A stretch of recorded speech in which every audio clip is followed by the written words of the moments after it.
Importância desse tema. Esse tema está entre os 10 mais cobrados do direito processual do trabalho na segunda fase da OAB, ou diretamente ou indiretamente, se exige o conhecimento do que nós vamos passar agora a revisar. E a incidência estimada nas provas da OAB nos últimos 5 anos são a sentença e os requisitos da sentença, 18%, coisa julgada, 22%, ação rescisória, 7%. Agora, um minuto, pronto. A base legal principal, nós temos a CLT, praticamente 2 artigos, e toda a base do Código Processual Civil. Ou seja, nós temos aplicação subsidiária aqui em diversos pontos nesse assunto. Acaba sendo também, então, uma boa revisão para conceitos de processo civil hoje.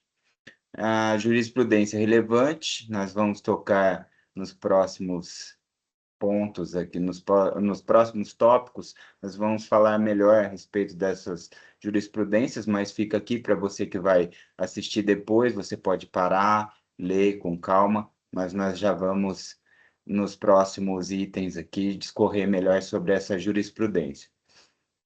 E de onde parte a, a fundamentalidade da coisa julgada, a, o status de coisa julgada, ele vem da nossa Constituição, é um direito fundamental, como nós sabemos, das aulas de direito constitucional, nem mesmo por emenda se pode regredir em relação a essa garantia. Portanto, nós estamos falando de um direito processual fundamental, constitucionalmente previsto como cláusula pétrea, né? O artigo 5º, inciso 36, ele diz que a lei não prejudicará o direito adquirido, o ato jurídico perfeito e a coisa julgada. Pois então, agora nós vamos tratar do conceito de sentença. Vamos revisar o conceito de sentença, artigo 203, parágrafo 1º do CPC de 2015. A sentença é o pronunciamento do juiz que põe fim à fase de conhecimento ou extingue a execução. Portanto, aqui que se entende que a sentença é a decisão proferida que põe fim ao processo e é proferida pelo juiz de primeiro grau ou extingue a execução. Ela pode ser de 2 tipos, para a gente recordar o que é muito importante. Definitiva. A definitiva define de uma vez por todas. Ela resolve o mérito, forma a coisa julgada material, que é a coisa julgada em sentido estrito. É daquela que só caberia a ação rescisória em hipótese, em casos previstos que nós vamos falar, e nulidades absolutas. Já a terminativa, ela termina o processo, mas ela resolve sem solução de mérito.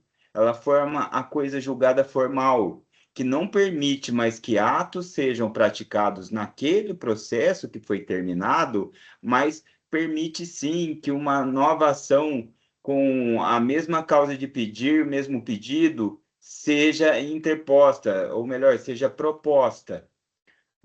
Falando nas consequências e nos efeitos, nós temos o artigo 485 e 487 do Código de Processo Civil, de acordo com os quais, respectivamente, nós temos as causas no 485 sem solução de mérito e nós temos as causas com resolução de mérito, aquilo que resolve o mérito, que define de uma vez por todas aquela questão no 487. Como, por exemplo, no 487, nós vamos ter resolução de mérito quando o juiz acolher ou rejeitar o pedido, reconhecer a prescrição ou decadência e homologa a transação ou reconhece a renúncia. Bom, então, nessa revisão é muito importante lembrar, nós temos hipóteses com solução de mérito, sem solução de mérito. Lembrando, para não fazermos confusão, que prescrição e decadência, elas encerram o mérito. É resolvido o processo, a demanda, com resolução de mérito, não podendo, de forma alguma, mais ser questionada na mesma ação. Claro, cabe via recursal, cabe a própria ação rescisória, mas resolve o mérito daquele processo. Não se pode mais ajuizar um novo processo, iniciar uma nova relação processual com esses argumentos de prescrição e decadência, porque eles resolvem de uma vez por todas a questão do mérito. Espécies de sentença. Também outra forma de classificar, além de definitiva e terminativa, nós temos 3 tipos de sentenças que podem ser dadas no processo. Quais sejam? Sentença condenatória. Impõe à parte uma obrigação em relação a uma prestação, que pode ser de pagar valor, uma prestação de fazer, ou uma prestação de abstenção, uma prestação de não fazer algo. A declaratória, sentença declaratória, segunda espécie, aqui, ela reconhece o direito que se pede, o direito que se alega, muito comum nos procedimentos de jurisdição voluntária. Por exemplo, inexistência do débito, né? Requer-se de Vossa Excelência a declaração de inexistência do débito. O juiz vai avaliar se realmente aquela dívida ela existe ou não, se aquela relação jurídica realmente há de ser cobrado algo em relação, ou se inexiste aquele dever do devedor de arcar com o ônus de pagar o credor, por exemplo. E a sentença constitutiva é aquela que, através da cognição, ou seja, do processo de conhecimento, produção de provas, da análise do juiz, do livre convencimento do juiz a respeito das alegações, revela uma nova relação jurídica e os direitos a ela inerentes, né? Aquela sentença que vem de um processo onde o juiz avalia todas as alegações das partes e, por meio disso, diz qual é realmente a nova relação jurídica que se terá a partir de toda a cognição efetuada no processo. Então, nós temos condenatória, declaratória, constitutiva e os seus detalhes. Agora, esse princípio ele é muito importante, porque a consequência da não observância dele, salvo as exceções, pode gerar nulidade processual. Está previsto no artigo 141 do CPC e se trata do princípio da congruência. O juiz deve decidir nos limites daquilo que foi pedido, pois ele corre o risco de julgar ultra petita, que seria além do pedido, citra petita, menos do que foi pedido, extra petita, fora do que foi pedido. Agora, como nós todos sabemos, o que mais cai? A exceção. Então, em relação ao processo do trabalho, temos 2 exceções muito importantes. Presente, a primeira, na súmula 396 do TST, que diz que o juiz pode substituir a reintegração do empregado ao local onde ele trabalhava por uma indenização. Fica a critério do juiz decidir se é bom realmente colocar de volta ao trabalho aquele funcionário que entrou em litígio com a empresa, se seria bom realmente inseri-lo de volta, ou se seria bom liquidar e avaliar uma indenização em vez de colocá-lo nessa situação de voltar à empresa. E isso é compreensível no direito do trabalho, né? A gente consegue entender que o juiz tem as ferramentas e também em relação ao caso concreto, ele vai ter o material suficiente para decidir entre essas 2 opções. Reintegra mesmo ou indeniza. Então, são exceções. Nesse caso, mesmo que não seja pedido, o juiz pode decidir ao seu livre convencimento. E na súmula 211 do TST, nós temos que valores de parcelas implícitas podem ser incluídos na liquidação. Obviamente, por conta de princípios como a boa-fé objetiva, princípio da cooperação, mesmo que a parte não insira, é devido a ela e não é considerado, portanto, no entendimento do TST, um julgamento extra petita, mas sim um julgamento no qual se dá o que é devido. Requisitos da sentença. Temos no artigo 832 da CLT e no 489 do CPC, quais são? Relatório, fundamentação e dispositivo. Bom, vamos lá, o relatório. O relatório é aquele resumo dos fatos. Durante o processo aconteceu isso, tal parte começou pedindo isso, na contestação o empregador trouxe essa informação, tal, as defesas, as provas foram tais na audiência de instrução, e a fundamentação são os motivos de fato e de direito pelos quais se justifica a decisão tomada pelo juiz. A decisão tomada pelo juiz, ela vem no dispositivo. O dispositivo, aliás, é a única parte que faz a coisa julgada. Ou seja, é lá em que o juiz acolhe ou rejeita o pedido e é lá que se petrifica a coisa julgada, salvo no caso de ação rescisória, por exemplo. O juiz deve indicar valor das custas e o responsável pelo pagamento das custas. Natureza jurídica das parcelas, no direito do trabalho isso é muito importante, porque também pode haver contribuição previdenciária incluída nesse dever de pagar. O artigo 832, parágrafo 3º do CLT, diz que é, sim, obrigatório discriminar a natureza das parcelas. No rito sumaríssimo, o relatório pode ser dispensado. Bom, esse ponto é muito importante. Relatório é obrigatório? No rito sumaríssimo, não. Quando essa pergunta foi feita, nós temos que lembrar desta exceção em relação ao rito sumaríssimo. Então, o relatório pode ser dispensado, porque o rito sumaríssimo ele é mais célere, ele é menos formal em alguns pontos. Então, por conta disso, o relatório pode ser dispensado apenas no sumaríssimo, nos termos do artigo 852, inciso 1º da CLT. Outro princípio muito importante aqui, princípio da motivação. Aqui está apenas escrito a respeito do artigo 489, parágrafo 1º do CPC, mas nós temos que lembrar que o princípio da motivação ele é constitucionalizado. Ele está no artigo 93 da Constituição, que diz que a sentença deve ser fundamentada. No CPC, disse que a sentença deve ser completa, minuciosa, coerente, vedadas decisões genéricas.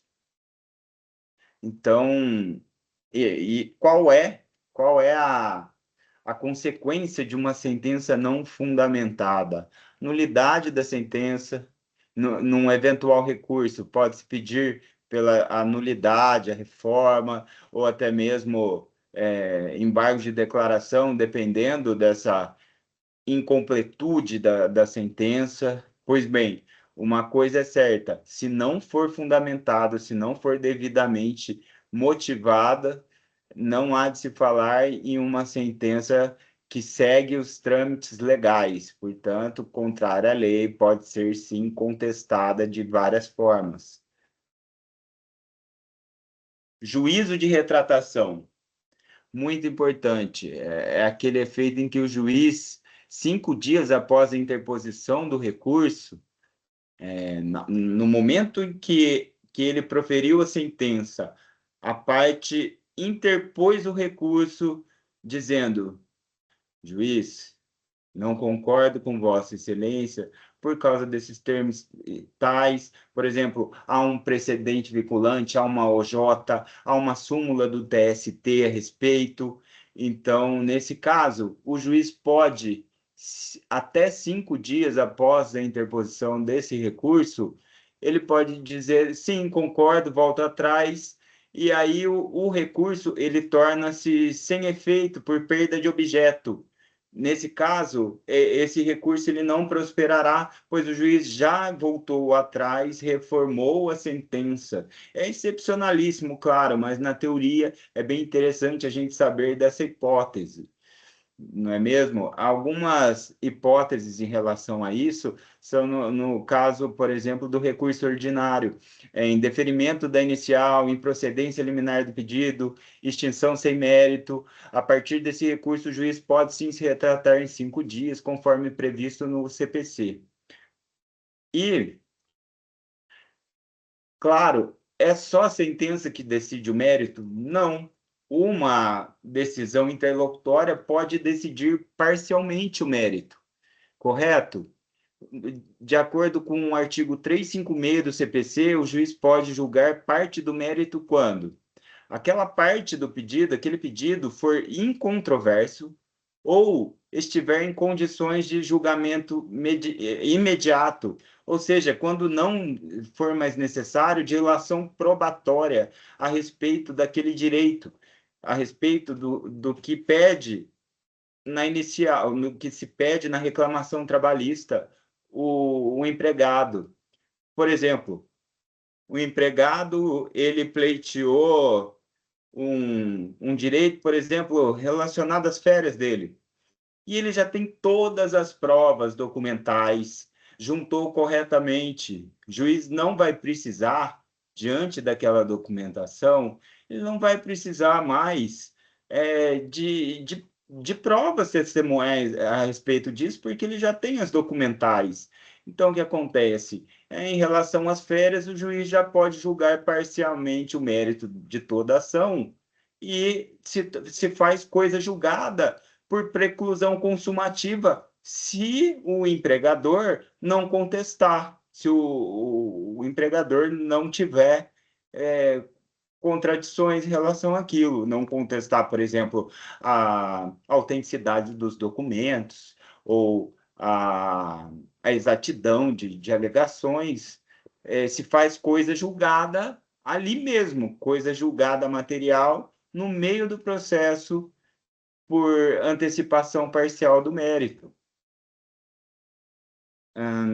Coisa julgada. Agora, a sentença faz coisa julgada. E o que é a coisa julgada nos termos do 502 CPC?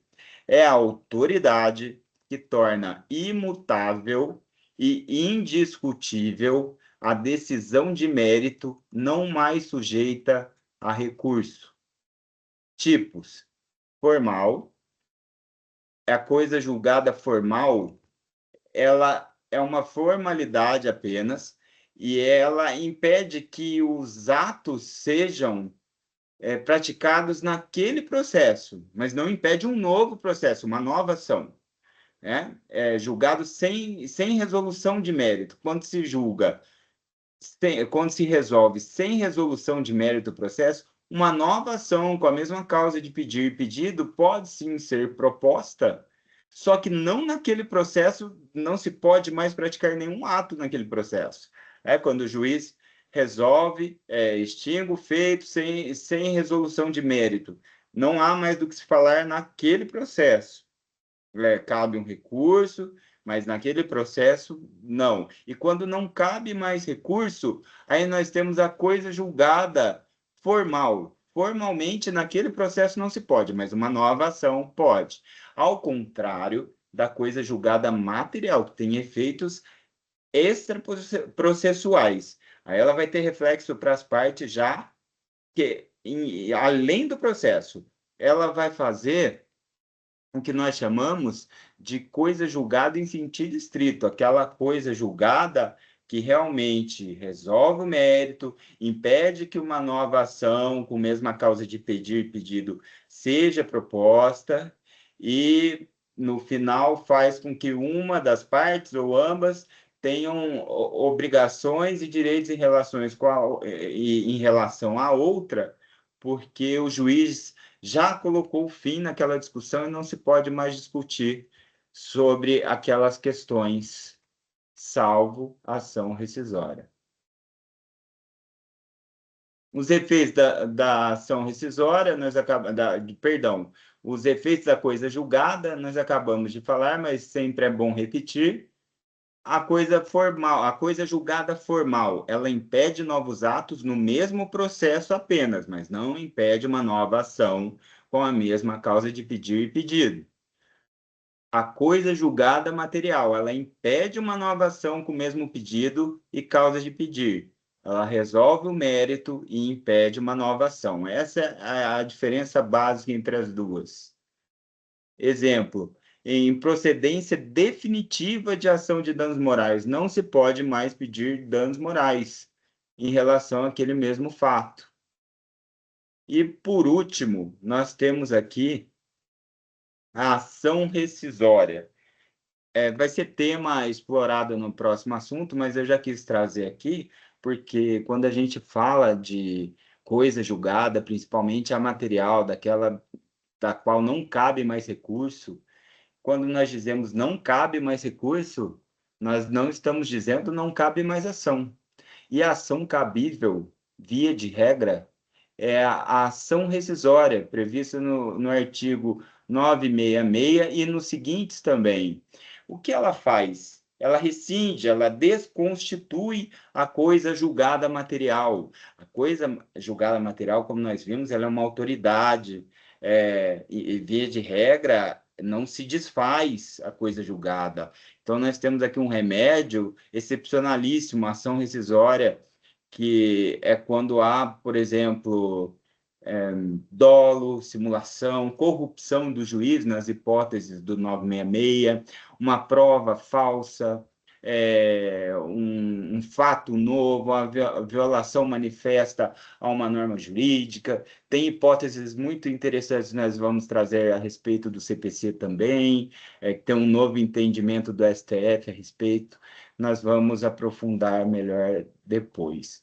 O prazo para ação rescisória, em regra, é 2 anos, mas do trânsito em julgado, mas também pode se estender até 5 anos em algumas causas, em alguns pontos. E a competência é do TRT. Já no CPC diz que é a competência do juízo que proferiu a decisão recidenda. Então, nós temos aqui uma leve diferença aqui. É claro, aqui, competência TRT, quando for proferida pelo TRT. Se ela é proferida pelo TST vai ser discutida a rescisão, nós teremos a competência do TST, correto? Então, fechando aqui nosso assunto, agradeço mais uma vez a todos vocês, me coloco à disposição. Trataremos de cumprimento de sentença e ação rescisória na próxima revisão, porque é um assunto muito mais longo, precisamos do tempo cheio. Portanto, fazendo essa introdução hoje a respeito de sentença e coisa julgada, nós temos base para revisarmos melhor na semana que vem o cumprimento de sentença e ação rescisória, e também vai sobrar um tempo para que façamos exercícios também sobre esses assuntos de suma importância, principalmente a execução trabalhista, né? Quando eu falo cumprimento de sentença, estou falando de execução trabalhista. Então é isso, meus queridos, minhas amigas. Olha, agradeço a vocês mais uma vez imensamente e nos vemos na próxima revisão. Para o que precisarem, monitoria está à disposição e será um grande prazer evoluirmos juntos e discutirmos juntos o direito. Um grande abraço e até a próxima.